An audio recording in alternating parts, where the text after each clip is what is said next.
Lula vai liderar uma frente mundial pela democracia e contra a extrema-direita. Aqui no Brasil, em outros países, inclusive aqui na América Latina, assume o caráter de uma frente democrática contra a extrema-direita militar. A força que dá golpe no Brasil, a força que, de fato, vai para a linha de frente no massacre é o Exército. Isso não quer dizer que as demais forças não tenham tido participação ativa no processo de crimes continuados contra a democracia e contra o povo brasileiro durante a ditadura. Quem ficou preso no CENIMAR da Marinha, quem ficou preso no CISA da Aeronáutica, sabe bem o tamanho das torturas e das violações aos direitos humanos. As torturas aconteceram em sedes do Exército nesse país. Não é pouca coisa, gente. Não é pouca coisa. Não é pouca coisa. Isso quer dizer um comprometimento institucional das Forças Armadas. E desta vez, todo golpe partiu dos quartéis. Mais uma vez, os quartéis são áreas consideradas área militar. Esta posição de Lula guarda uma diferença clara, evidente com a posição do seu ministro da Defesa. Eu digo, é paradoxal, nós temos que ir acompanhando com cuidado, né? Entender esse caráter contraditório, né? O caráter contraditório. Então, ele elogia o Múcio, defende o Múcio, diz que nomeou o Múcio pela sua capacidade de diálogo. Agora, o Múcio é um fracasso, fiasco completo, né? O Múcio com sua declaração. Lula, vocês terem uma ideia, Lula diz, não vou nem falar o nome dele, é o Coisa. Múcio disse que Bolsonaro é um democrata. Lula disse na entrevista sobre a questão dos acampamentos que eram ninhos de terroristas, nas entrevistas, em reuniões internas e tudo. Múcio disse que eram acampamentos da democracia, que eram manifestações democráticas. Então, é evidente a diferença da postura de Lula, e esta diferença não se restringe ao ministro da Defesa. Está aqui. Na semana passada, saiu uma nota, teve um encontro de ex-ministros da Defesa em apoio a Múcio. Encontro, vejam só a gravidade disto, e a distância que existe entre Lula e este governo de frente ampla. Quem coordenou esse encontro foi o líder do governo no Senado, Jacques Wagner, que foi ministro da Defesa. Então, acorreram esse encontro. Nelson Jobim, veja as conexões. Quem indicou José Múcio? Nelson Jobim. Participaram do encontro Raul Jungmann, o general Fernando, Aldo Rebelo. Aldo Rebelo é alguém de extrema-direita hoje, né? Um vassalo dos militares da extrema-direita. O general Fernando Lima e Silva, acho que, se não estou enganado, esse é o nome completo dele, foi ministro da Defesa do Bolsonaro. Diz que ele é um democrata, ele se recusou a participar lá do golpe do 7 de setembro, mas é o seguinte, queridos, algum de vocês aí toparia participar do governo Bolsonaro? E o Raul Jungmann, participante ativíssimo no golpe contra a Dilma. Daqui a pouquinho eu conto para vocês de quem o Raul Jungmann é sócio. E aí nós vamos entendendo a profundidade, nós vamos entendendo o bastidor desse tipo de articulação. Achei curioso, na ocasião, que o Celso Amorim, que hoje é o chefe da assessoria de Lula lá no Palácio, não participou da reunião, não se manifestou, mas ele acabou se manifestando. Paulo Antônio Henrique, aquele pulha do general Etchegóin, chamou Lula de covarde. É disso que nós vamos falar. Covarde é ele, general sócio e herdeiro da maior covardia, que é a tortura. Vamos falar dele exatamente daqui a pouquinho. Mas antes disso, registrar. Ontem, o Celso Amorim veio na mesma linha dos ex-ministros da Defesa, dizendo que se os militares quisessem dar golpe, teriam ido além, inocentando as Forças Armadas de qualquer relação com os eventos, dizendo que eles não têm nada a ver de golpe. Será que não tem nada a ver com golpe? Chegamos no Etchegóin. Na quarta-feira, A resposta de Etchegóin, aquele encontro, lembra que a Lula bateu duro nos militares no café da manhã, na quinta da semana passada, com jornalistas, e voltou a bater nessa entrevista com a Globo News, na quarta-feira agora. Ele foi para cima do Lula, dizendo que era profunda covardia. Diz que é uma velha técnica de procurar culpados, de achar alguém para pagar o pato por aqui. Nós vamos falar sobre ele bastante com o Pedro Dallari daqui a pouquinho. Agora, olha que interessante as conexões. Você sabia que o general Etchegóin é sócio do Raul Jungmann? Pois bem, os dois têm uma empresa chamada Compliance. A rigor, Compliance os órgãos de compliance são os órgãos que deveriam garantir, porque no capitalismo a gente sabe como a coisa funciona, a prevalência da ética no ambiente de negócios das empresas. Este homem, vocês entendem alguma coisa de compliance? Ele e Jungmann, que deram golpe contra a Dilma. Vamos falar um pouco disso. Sócios, dá para entender as conexões? Dá para entender as conexões que rolam? Olha que interessante. Santa Janja. A democracia precisa erguer um altar para Alexandre de Moraes, agora para Janja também. O que acontece? Naquele 8 de janeiro, olha, gente, nós corremos um risco sem tamanho. E quero dizer para vocês, o ministro Múcio, naquela idade, dizer que ele é inocente, naquela idade, com a experiência que ele tem, dizer que ele é inocente, no telefonema dele com o Lula, quando o pau já estava comendo em Brasília, qual é a proposta do José Múcio?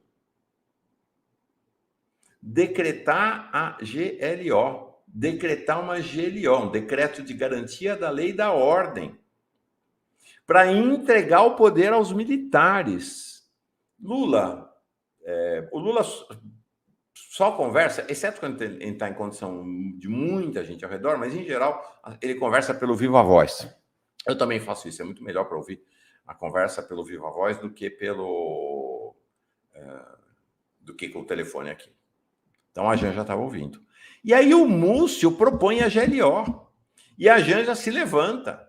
E praticamente aos gritos ela diz: GLO não, GLO é golpe, é golpe. E na entrevista da Globo News, Lula vai dizer exatamente isso.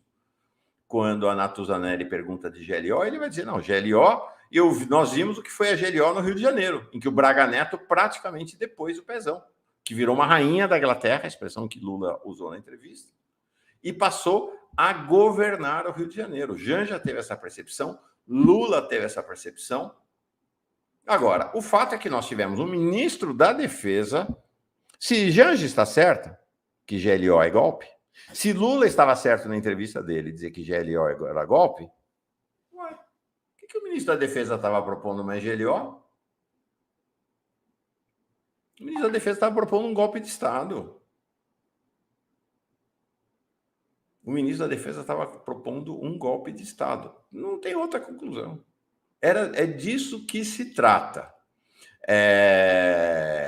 Genuíno aqui falou que Lula é um gradualista, né? Para vocês verem a irritação profunda dele com o tal do general Dias, o G. Dias, né? Que foi absolutamente inoperante, para não dizer conivente com a invasão lá do Planalto, que é o chefe do GSI, não demitiu nenhum dos dois.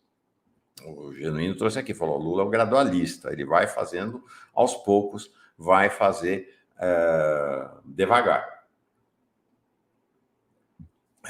Tem aqui o Antônio Carlos Melo Silva, que acha que eu sou um perseguidor dos militares, dizendo que Lula vai modernizar as Forças Armadas que estão no século XVIII. Pois bem, essa foi a perspectiva de Lula nos 2 primeiros governos dele. O Lula não se cansa de dizer que ele foi o presidente que mais investiu nas Forças Armadas. Adiantou alguma coisa? Eles continuaram golpistas. Eles continuaram e continuam. As Forças Armadas brasileiras, o Exército Especial, é estruturalmente golpista, é disso que se trata. E o ministro da Defesa propôs um golpe. Né? Propôs a Lula que ele aceitasse um golpe. Lula disse claramente na entrevista: se eu aceito o GLO, acaba o meu poder. Eu viro uma rainha da Inglaterra. Era o golpe. Era o golpe. E isto é o seguinte: é esta articulação de um comando das Forças Armadas que está profundamente inspirado pela lógica do golpe e da tortura. Esta figura terrível, dá até arrepios de ver, Carlos Alberto Brilhante Ustra, nós vamos conversar daqui a pouquinho com Pedro Dalari sobre essa figura e tudo que ele patrocinou com apoio, não diretamente, necessariamente, desses militares, que foi a geração anterior que fez isso, mas com esses militares que protegeram a geração anterior. Que protegeram a geração anterior, estão imbuídos do mesmo espírito. Vamos lembrar que o herói de Jair Bolsonaro é Ustra. Isso não é um tema de bastidor, ele falou isso. Ele teve a ousadia criminosa de dedicar o voto dele no golpe contra Dilma ao general Carlos Alberto Brilhante de Ustra, dizendo que era o terror de Dilma. É dessa gente que nós estamos falando. É com gente desse nível que nós estamos tratando. E o Bolsonaro, e o Braga Neto, e o Vilas Boas, e o Etchegóin, e o general Heleno, é tudo gente da mesma cepa. É tudo galho da mesma árvore. É impressionante. É impressionante. Não é? Quer saber mais? Então vamos ver. Eu digo aqui, já disse mais uma vez, ninguém tem culpa da sua ascendência. Ninguém tem culpa de ter tido um pai bêbado agressor. Ninguém tem culpa de ter tido um avô criminoso. Não tem. Ninguém tem culpa. Ninguém é culpado pela sua ascendência. Ninguém é culpado pela sua genealogia. Agora, quando você assume para si, incorpora e defende os atos daqueles que vieram antes de você, aí você passa a ser sócio. Aí você passa a ser integrante. Então a gente viu isso esses dias com este tenente-coronel que até anteontem estava lotado no GSI, que está em Miami com o Jair Bolsonaro. Pois é. Cujo nome é Marcelo Ustra. É um primo bisneto do Carlos Alberto Brilhante Ustra. Este sujeito, que é tenente-coronel da ativa, está nas Forças Armadas. Alguém diz, mas tem processo. Bom, então alguém pode cometer crime nas Forças Armadas e não tem processo? E não se inicia um processo de expulsão? De prisão? Olha o post desse sujeito. Não é que ele fez esse post quando era um menino, quando era jovem. Ele parece bonitinho ali, né? Bonitinho por fora. Né? Não, agora, dia 26 de novembro de 2022, olha o que esse sujeito escreveu. Coronel Carlos Alberto Brilhante Ustra, alguém, pelo amor de Deus, ressuscitem este homem urgente. Eu já observei que é um semi-analfabeto, né, como esta geração militar toda, e a que está vindo depois, né, gente muito ignorante, não é gente burra, é gente esperta, mas de uma ignorância profunda. Aí ele diz, coronel, olha o texto do sujeito, Coronel Carlos Alberto Brilhante Ustra, que foi promovido a marechal pelo Bolsonaro, faria Alexandre de Moraes voltar a usar fraldas. Ele está dizendo que o Ustra torturaria o Alexandre de Moraes. Era só o Alexandre de Moraes passar uma noite conversando com o Ustra no doicode. O sujeito está fazendo a defesa aberta do doicode, gente. É desta turma. Ele pertence a esta turma. Chegou a tenente-coronel sob as asas dessa turma.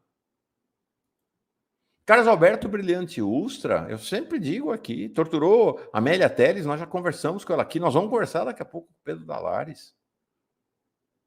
Ele dava choque no ânus, na vagina, na boca, no ouvido, nos olhos de Amélia Telles. Depois de torturá-la por dias, ela foi estuprada lá no DOICODE, pela equipe sob comando dele. O Ustra pessoalmente levou os filhos dela, de 7 e 9 anos na época, para vê-la nua, torturada. Essa turma colocou a Miriam Leitão, a jornalista Miriam Leitão, numa cela escura, sem luz, colocou uma cobra na cela com ela, que estava grávida. É disto que nós estamos falando. É desta gente que nós estamos falando. É desta gente que nós estávamos falando. É desta gente. A Maria Cláudia Junqueira assistiu o depoimento do Adriano Diogo no Bob Fernandes. Entrevistei grande amigo Adriano Diogo. Ele conta quem é o Ustra e a mulher dele. Sim, a mulher, pois é. É impressionante.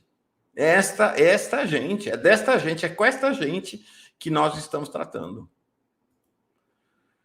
Vamos falar do Etchegoyen, que agora fez esse ataque, mais um ataque ao Lula?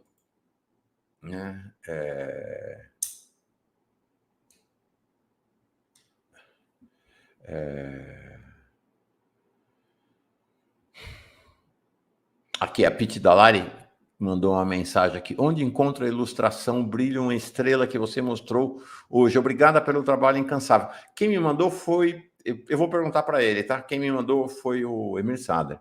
Eu não sei onde encontra ela. Pois bem, vamos falar dessa figura que é uma figura central. Tem duas figuras centrais nessa contemporaneidade a partir do golpe de 2016, que não são, talvez, figuras centrais nesta... Uma delas né, nessa tentativa de golpe agora, que é o general Sérgio Etchegoyen e o general Vilas Boas. Vocês estão vendo ali o general Etchegoyen, ele está na reserva agora, na ativa. Vocês estão vendo aquela foto lá em cima? Na foto acima, quem está é o Garrastazu Médici, um dos maiores ditadores da história, ao lado do então chefe do SNI, o general Figueiredo, que depois foi presidente do país, general-presidente do país. Houve uma reunião cuja documentação dela foi liberada recentemente pelo Departamento de Estado, do qual esses dois participaram,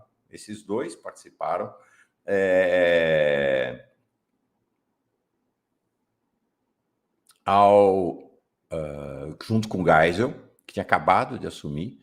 Nesta reunião, com o comandante do Segundo Exército na época, ficou decidido que a rotina das torturas contra inimigos teria continuidade. Sabe quem está sentado no banco da frente? O pai de Sérgio Etchegoyen, que depois viria a ser, vocês estão vendo logo abaixo a foto dele, já mais velho, general Léo Guedes Etchegoyen. Do lado dele, à esquerda, tio de Sérgio Etchegoyen, Ciro Etchegoyen. Deixa eu me ver aqui.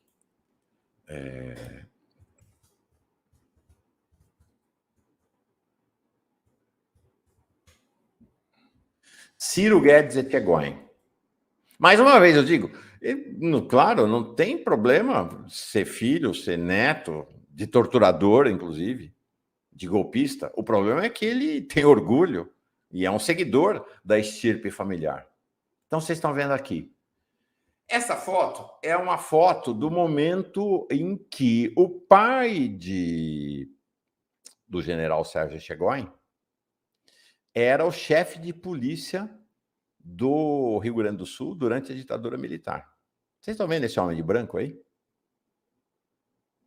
Era o professor de tortura da CIA que ensinou tortura para os militares em toda a América Latina. Que esteja ardendo no inferno, Dami Trione. Um dos nomes mais execrados da história da humanidade. Ele foi o professor de Carlos Alberto Brilhante Ustra. Ele foi professor de tortura. Ele passava pelos centros de aprisionamento de opositores das ditaduras da América Latina, ensinando técnicas de tortura. Quem era o chefe de polícia? O pai. Léo, o pai do Sérgio. Do lado direito, vocês estão vendo uma foto daquela que ficou conhecida como a Casa da Morte, lá em Petrópolis. Um dos mais horrorosos centros de tortura do país. Quem era o chefe da Casa da Morte? O tio do Sérgio, o Ciro. É disto que nós estamos falando. Sérgio Etchegoyen é um fiel herdeiro da tradição da sua família, que ele defende com unhas e dentes. Ele se levantou, ela agora está fazendo isso contra Lula, ele se levantou contra a Comissão Nacional da Verdade. Ele se levantou contra a Comissão Nacional da Verdade, que mencionou tanto o pai quanto o tio dele no seu relatório. Nós vamos falar com o Pedro Dalari sobre isso, sobre esse episódio.